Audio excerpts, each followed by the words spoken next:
మాది అన్నదమ్ముల పంచాయతీ, ప్రభుత్వం పార్టీ మధ్య గ్యాప్ లేదు, సబ్ రిజిస్టర్ పవర్ కట్ చేస్తేనే అవినీతికి బ్రేక్, ఎస్ఐఆర్ తర్వాత నామినేటెడ్ పోస్టుల భర్తీ, త్వరలో అసైడ్ భూములపై సమగ్ర విధానం పొంగులేటి.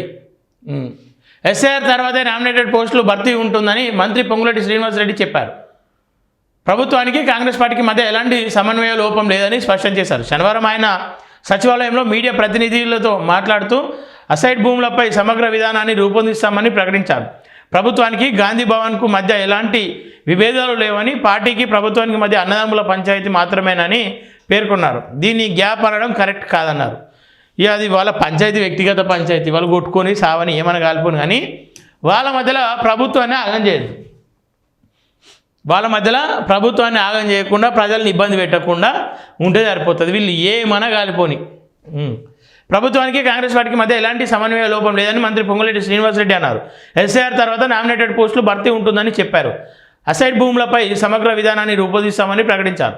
శనివారం ఆయన సచివాలయంలో మీడియా ప్రతినిధులతో మాట్లాడుతూ భూముల రిజిస్ట్రేషన్లో అవకతవకలకు ఆస్కారం లేకుండా వ్యవసాయ భూముల పట్టణాలలో ఇండ్లు, స్థలాల రిజిస్ట్రేషన్కు ఒకే పోర్టల్ను తీసుకొస్తామని, త్వరలోనే ఈ విధానాన్ని అందుబాటులోకి వస్తుందని వెల్లడించారు.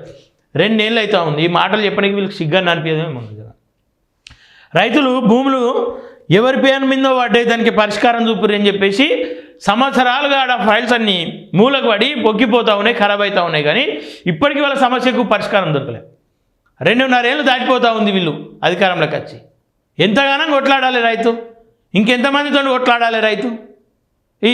వీళ్ళ మాటలు ఇంటి ఎట్లుందంటే చెప్పడానికి సిగ్గు లేకపోతే వినటానికి ఇగ్రమని ఉండాలి కదా అని చెప్పేసి, వినటానికి ఇజ్జత్ ఉండాలి కదా, ఏదో సామెత ఉంటుంది, అట్లుంది వీళ్ళది. ఇలా అన్నదమ్ముల పంచాయతీ, ఏ పంచాయతీ ఇది పక్కన పెట్టుది. రైతులు లావాదేవీల విషయంలో, లేదంటే ట్రాన్సాక్షన్ విషయంలో వాళ్ళ భూములను తప్పుడు రికార్డులు జరిగినాయి. ధరణి పోర్టల్ వచ్చిన తర్వాత అనేక అవకతవకలు జరిగినాయి. అవకతవకలకు ఇబ్బందులు పడుతూ ఉన్నారు ఇంకా కూడా రైతులు. అటు కలెక్టర్ చేయడానికి కూడా అవకాశం లేకుండా దాన్ని ధరణి తయారు చేసిండు. ఇప్పుడు భూభార దర్శనం నా సమస్యలన్నీ పరిష్కారం అయితే అంటే అది లేదు, నా ఇది లేదు. దీనికి పరిష్కారం తొందరగా చెప్పుకోరు, మీ రాజకీయాలు తర్వాత వేసుకోరు. కొత్తగా అంగుళం భూమిని చేర్చలేదు. బీఆర్ఎస్ ప్రభుత్వం కట్టిన డబుల్ బెడ్రూమ్ ఇళ్లను 2-3 నెలల్లోనే పంపిణీ చేస్తామని మంత్రి ప్రకటించారు. ఆగస్టు 15వ తేదీ వరకు వస్తలమర్రిలో గృహప్రవేశాలు సీఎం రేవంత్ రెడ్డి ప్రారంభిస్తామన్నారు. తన శాఖలో అవినీతి కట్టడికి సర్వ ప్రయత్నాలు చేస్తున్నారని, సబ్ రిజిస్టర్లు పవర్ కట్ చేస్తేనే అవినీతి బ్రేక్ వేసే అవకాశం ఎక్కువగా ఉంటుందని, ఎవరి హయాంలో ఎంత భూమి నిషేధిత జాబితాలో చేరిందో తెలుస్తుందన్నారు. దీనిపై సమగ్ర విచారణ జరుగుతుందన్నారు. కొత్తగా 1 సెంటు భూమి కూడా నిషేధిత జాబితాలో చేరలేదని మంత్రి స్పష్టం చేశారు. వివాదాలు లేని ప్రైవేట్ ఆస్తులు లేదా ప్లాట్లను ప్రభుత్వం నిషేధిత జాబితాలో చేర్చిందన్న ప్రచారం పూర్తిగా నిన్న వచ్చింది వార్త అసత్యమని పేర్కొన్నారు. రీసర్వేల వల్ల 90% పైగా భూ సమస్యలు పరిష్కారం అవుతున్నాయన్నారు. కేంద్ర నిధులు ఇవ్వకపోయినా రాష్ట్రంలో భూ వివాదాలకు శాశ్వత పరిష్కారం చూపాలనే లక్ష్యంతో ప్రభుత్వ రీసర్వే చేపట్టిందని పొంగులేటి తెలిపారు. ఇప్పటికే 276 గ్రామాల్లో సర్వే పూర్తయిందని, ప్రతి సర్వే నెంబర్కు ఆధార్ తరహాలో ప్రత్యేక భూధార్ నెంబర్ కేటాయిస్తామని చెప్పారు. ప్రజల నుంచి విశేష స్పందన లభిస్తోందని, కేవలం 2% మాత్రమే అభ్యంతరాలు వస్తున్నాయని వివరించారు. ప్రభుత్వ భూముల పరిరక్షణలో ఎలాంటి రాజీ ఉండదని, ఎవరికి అనుకూలంగా లేదా వ్యతిరేకంగా వ్యవహరించే ప్రశ్నే లేదని మంత్రి స్పష్టం చేశారు.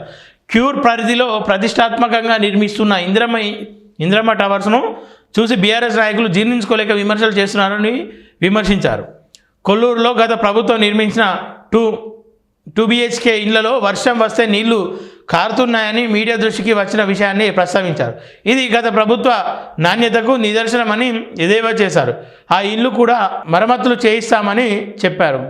గ్రామీణ ప్రాంతాల్లో నిర్మించిన ఇంద్రమ్మ ఇళ్లకు కేంద్ర ప్రభుత్వం నిధులు విడుదల చేయకపోయినా రాష్ట్ర ప్రభుత్వమే ఫైనల్ బిల్లులు చెల్లిస్తుందని మంత్రి ప్రకటించారు. ఆదాయం పెరిగింది. భూముల మార్కెట్ విలువ సవరణ తర్వాత ప్రభుత్వం అంచనా వేసిన దానికంటే 10 నుంచి 20% వరకు అధిక ఆదాయం వచ్చిందని మంత్రి తెలిపారు. స్టాంప్ అండ్ రిజిస్టర్ శాఖ ఆదాయం కూడా గణనీయంగా పెరిగిందన్నారు.